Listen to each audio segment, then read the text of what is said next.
খবর এখন আপনার নাগালে। আমাদের চ্যানেলটি সাবস্ক্রাইব করুন, দেখতে থাকুন, সঙ্গে থাকুন। पर जो आप देख पा रहे हैं वो नोएडा के सेक्टर 93A में सुपरटेक के बनाए हुए वो 2 टावर्स हैं जिन्हें आज धराशायी किया जाना है। चंद ही मिनटों के बाद ये टावर्स बारूद के ज़रिए एक धमाका किया जाएगा और इन्हें धराशायी कर दिया जाएगा। इन टावर्स को गिराने में अब बहुत ही कम समय रह गया है। एक तरह से काउंटडाउन यहाँ पे चल रहा है और सबकी नज़रें लगातार इन टावर्स पे बनी हुई हैं। किस तरह ये 2 बहुमंजिला इमारतें जिनकी ऊंचाई करीब 100 मीटर के आसपास है, किस तरह ये इमारतें ताश के पत्तों की तरह नीचे गिरती हैं, इसको देखने को लेकर लोगों में बहुत उत्सुकता है, कौतूहल है।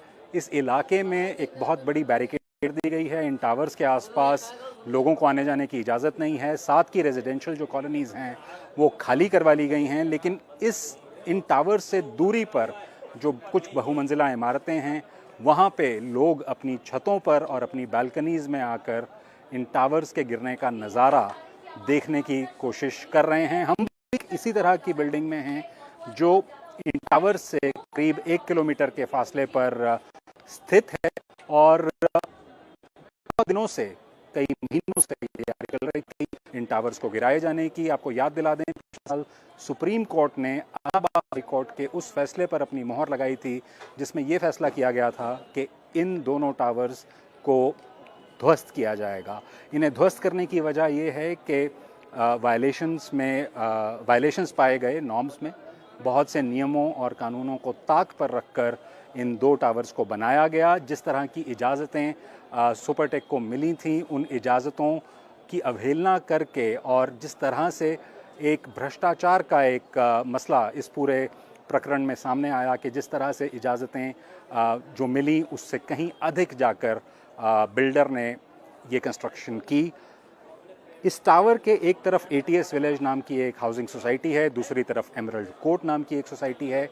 एमरल्ड कोर्ट जो सोसाइटी है वो सुपरटेक बिल्डर द्वारा ही बनाई गई है और गौरतलब बात यह है कि एमरल्ड कोर्ट का एक हिस्सा सुपरटेक ट्विन टावर्स से महज 9 मीटर की दूरी पर है। ये इतना कम फासला है कि देखने से ऐसा प्रतीत होता है कि जब ये टावर्स गिरेंगे तो क्या एमरल्ड कोर्ट का वो वो जो स्ट्रक्चर्स हैं, वो जो बिल्डिंग्स हैं, क्या वो बिना किसी नुकसान के बच पाएंगी? ये एक बहुत बड़ा सवाल सभी लोगों के मन में है और तरह तरह के अरेंजमेंट्स किए गए हैं। जैसे ही अब से कुछ मिनटों के बाद इन टावर्स का डेमोलिशन शुरू होगा, एयर स्पेस इस पूरे इलाके का बंद कर दिया गया है।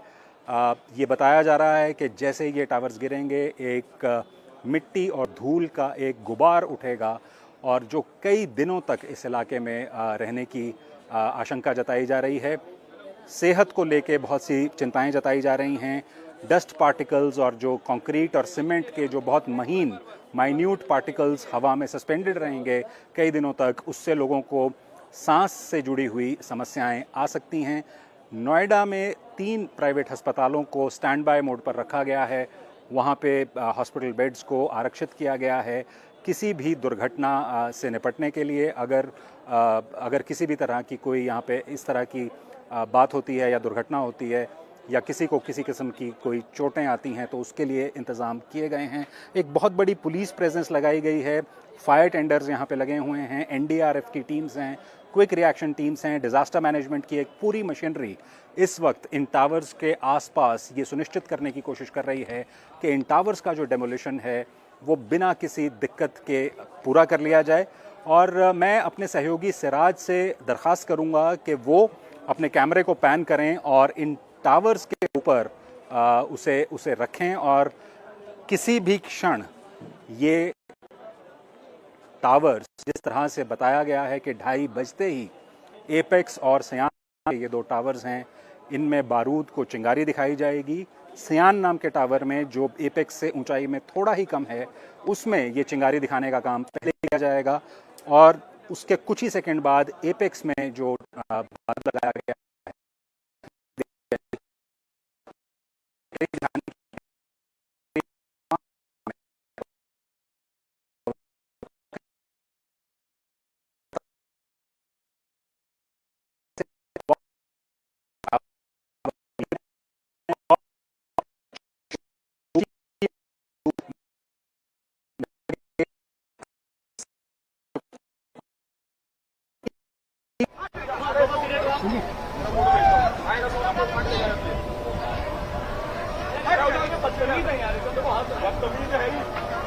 पानी क्या क्यों कर रहे हो?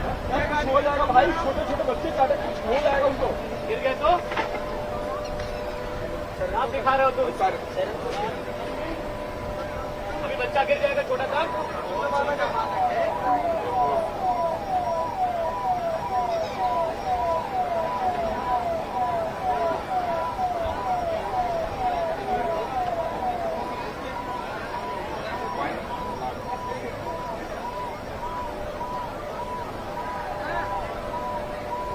फ्रेम देख लीजिए रेडी।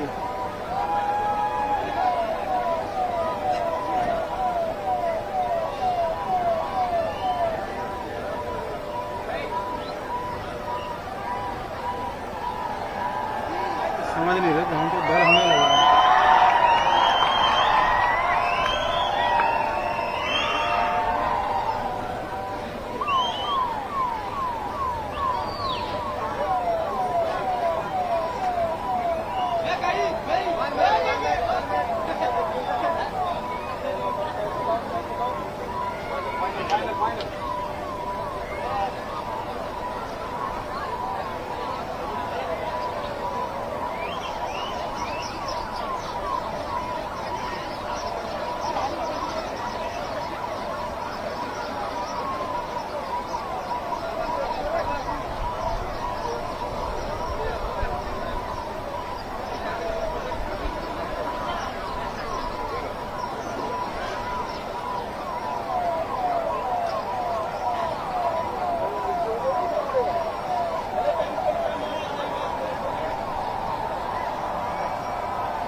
कट करके रोल कर दो। क्या हो गया? 2:30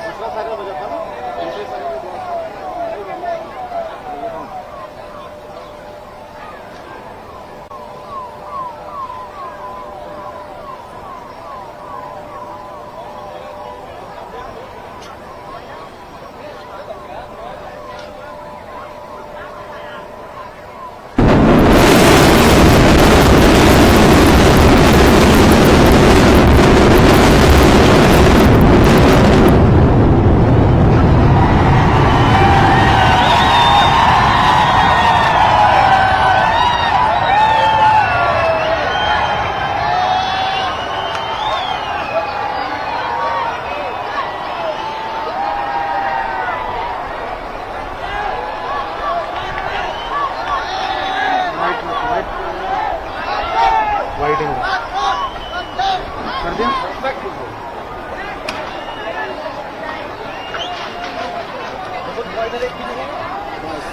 देखो कहाँ तक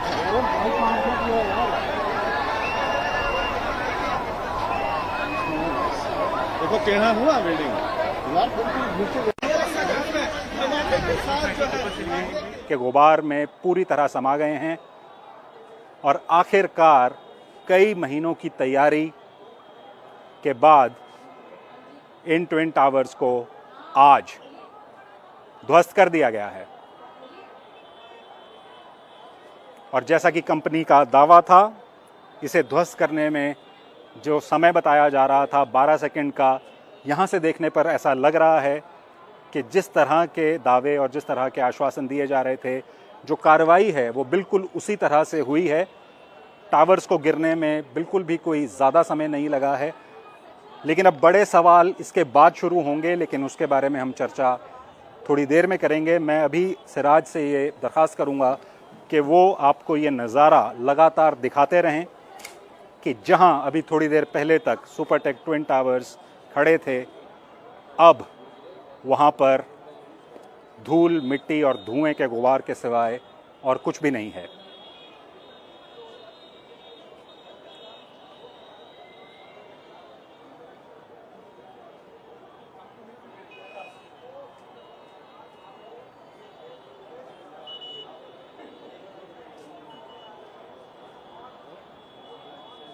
ये सीधा प्रसारण आप BBC हिंदी पर देख रहे हैं और हमारी अन्य भाषाओं में भी इस सीधे प्रसारण को आप इस समय देख पा रहे होंगे।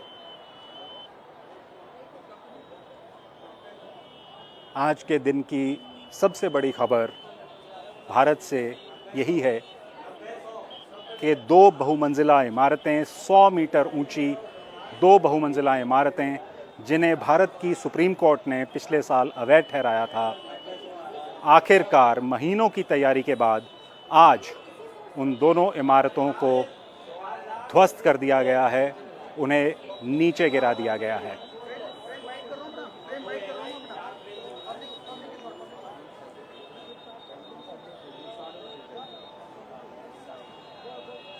जो आप अपनी स्क्रीन्स पर नहीं देख पा रहे, उसका थोड़ा सा वर्णन मैं आपको ज़रूर दे दूं। इस इलाके के आसपास जिस तरह का पुलिस बंदोबस्त, जिस तरह का इमरजेंसी सर्विसेज का बंदोबस्त है, वो अभी भी अपनी जगह पर है। बहुत से लोग जो अपने घरों से निकलकर यहाँ की कुछ ओपन स्पेसेस में और पार्कों में आकर इस डेमोलिशन को देखने की कोशिश कर रहे थे, वो अभी भी एक फासले से इन टावर्स को गिरता हुआ देखने के बाद उन पार्क्स में खड़े हैं या वहाँ से निकलने की कोशिश कर रहे हैं। और माहौल यहाँ पर एकदम उत्सुकता से और कौतूहल से भरा हुआ है। जैसा कि मैं कुछ देर पहले भी आपको बता रहा था कि यहाँ की आसपास की सोसाइटीज़ में जो बहुमंजिला इमारतें हैं, लोग अपनी बालकनीज़ में आकर इन टावर्स के डेमोलिशन को देखने के लिए काफ़ी देर से खड़े हुए थे। और आखिरकार जहां सुपरटेक ट्विन टावर्स अभी चंद मिनट पहले आपको खड़े दिखाई दे रहे थे, अब वो टावर्स वहां पर दिखाई नहीं दे रहे हैं। इस डेमोलिशन के बाद जो बताया गया है कि 60 से 70 हज़ार टन का मलबा इस साइट पे इकट्ठा होने जा रहा है, जिसमें से कुछ मलबा ऐसा होगा जो इस साइट पे जो गड्ढा बना है इस डेमोलिशन के बाद, उस गड्ढे को भरने के लिए इस्तेमाल कर लिया जाएगा। लेकिन जो बाकी मलबा और मिट्टी बचेगी, उसे यहाँ से हटाने में करीब 3 महीने का समय लगेगा और हज़ारों ट्रक्स को दिन रात यहाँ से उस मलबे को हटाना होगा और एक डिस्पोजल साइट पे ले जाके उस मलबे को डिस्पोज करना होगा। ये एक लंबी प्रक्रिया होने जा रही है और अगले कुछ महीनों में ही ये साफ़ हो पाएगा कि ये कितना समय लगता है इस पूरे मलबे को यहाँ से हटाने में। इस टावर के साथ की बिल्डिंग्स जो अब हमें कुछ नज़र आने लगी हैं इस धुएँ और धूल के गुबार के बीच, ये देखना बाकी है कि उन बिल्डिंग्स की क्या स्थिति है, उन बिल्डिंग्स में क्या कोई नुकसान पहुंचा है, कोई दरारें आई हैं या और किसी तरह का नुकसान इन स्ट्रक्चर्स को पहुंचा है। उसका एवैल्यूएशन प्रशासन और जिस कंपनी एडिफिस इंजीनियरिंग ने ये डेमोलिशन किया है, इनकी एक मिली-जुली टीम इसका अवलोकन अब से कुछ ही देर बाद करेगी। उस मौके पर जाके, उस साइट पर जाके ये देखा जाएगा कि डेमोलिशन होने के बाद क्या हालात हैं, आसपास के घरों पे उसका क्या असर पड़ा है, कहीं कोई स्ट्रक्चरल डैमेज तो नहीं है। ये बात साफ़ है कि आसपास घरों में इस वक्त बहुत सी मिट्टी और धूल ज़रूर अंदर चली गई होगी और यही वजह थी कि इन घरों से लोगों को बाहर जाने के लिए कह दिया गया था, उन्हें अपने घरों को छोड़ के जाने के लिए कह दिया गया था। आज 7 बजे इस पूरे इलाके को खाली कर दिया गया था और आज शाम से पहले ये लोग अपने घरों में वापस नहीं लौट सकते। सेहत को लेके जैसा कि हम आपको बताते आ रहे हैं, बहुत सी आशंकाएं जताई जाती रही हैं कि ये धुआं, ये मिट्टी, ये धूल, इसका सेहत पे क्या असर होगा। रेस्पिरेटरी इलनेसेस यानी सांस लेने से जुड़ी हुई जो बीमारियां हैं, फेफड़ों से जुड़ी हुई जो बीमारियां हैं, जो लोग उन बीमारियों से ग्रस्त हैं, उनके लिए ये थोड़ा सा मुश्किल समय हो सकता है। जिन लोगों को सांस लेने में दिक्कत है, जो लोग एस्थमेटिक हैं, उनके लिए ये जो धूल के कण हैं, ये आने वाले कुछ दिनों में एक समस्या का विषय बन सकते हैं। लेकिन नज़ारा जो हमने आपको यहाँ से दिखाया वो इन ट्विन टावर्स के डेमोलिशन का था। किस तरह से ये टावर्स ताश के पत्तों की तरह ढहते हुए ज़मींदोज़ हो गए, एकदम मिट्टी में मिल गए हैं। लेकिन इनका असर, इस डेमोलिशन का असर क्या होगा, ये इस वक्त कहना बहुत मुश्किल है। इसका धीरे धीरे अवलोकन किया जाएगा, इसका एनालिसिस किया जाएगा। जैसा मैंने आपको बताया, अब से कुछ देर बाद ही एडमिनिस्ट्रेशन और प्राइवेट कंपनी जिसने ये डेमोलिशन किया है, एक एनालिसिस इसका कैरी आउट किया जाएगा। जाके देखा जाएगा कि साथ की बिल्डिंग्स पर इसका क्या असर पड़ा है और कहीं कोई स्ट्रक्चर्स को कोई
एपेक्स और सयान, जो सुपरटेक ट्विन टावर्स के नाम से भी जानी जाती रही हैं, ये दोनों इमारतें बारूद लगाकर आज ध्वस्त कर दी गई हैं,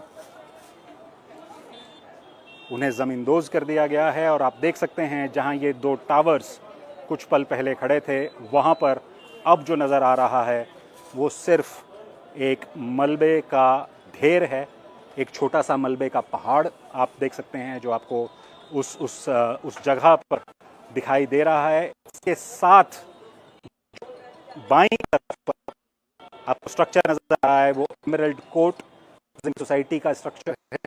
इसी बिल्डिंग को सबसे ज़्यादा खतरा था सुपरटेक ट्विन टावर्स के डेमोलिशन से।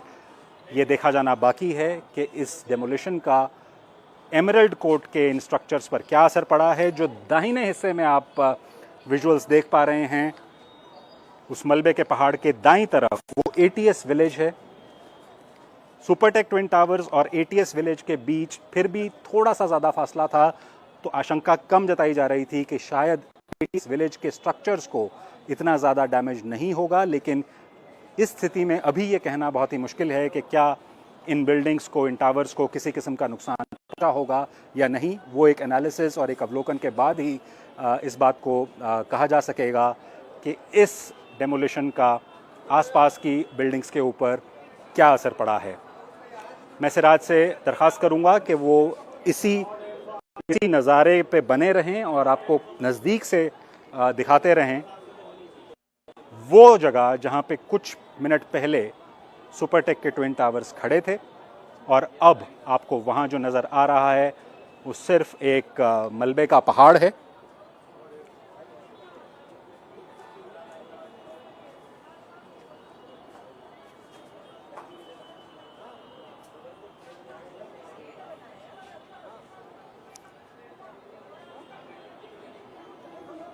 बहुत ही अचंभे में डाल देने वाले विजुअल्स अभी हमने देखे हैं और आपको लाइव प्रसारण के ज़रिए दिखाए हैं। इस तरह का नज़ारा भारत में बहुत कम देखा गया है। पहले भी इस तरह के कुछ डेमोलिशंस किए गए हैं, लेकिन इतनी ऊंची इमारतों के डेमोलिशंस भारत में पहले नहीं हुए हैं।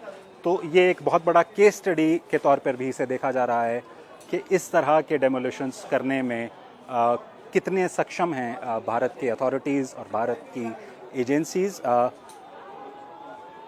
लेकिन 100 बातों की एक बात, सुपरटेक ट्विन टावर्स जिन्हें पिछले साल अवैध घोषित किया गया था, एक लंबी कानूनी लड़ाई के बाद आज आखिरकार ये दोनों टावर्स ध्वस्त कर दिए गए हैं और मिट्टी में मिल गए हैं।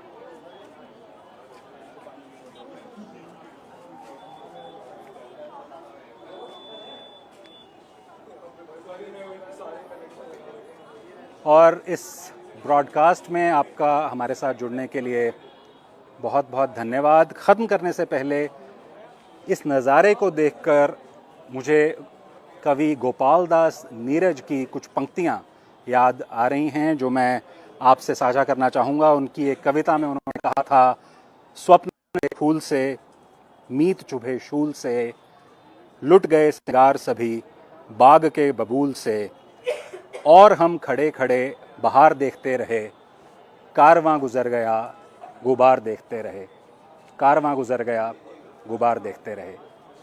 मेरा नाम राघवेंद्र राव है, मेरे साथ कैमरा पर मेरे सहयोगी सिराज अली ये सीधा प्रसारण लेकर आपके सामने उपस्थित हुए। बीबीसी से जुड़ने के लिए आपका बहुत बहुत धन्यवाद।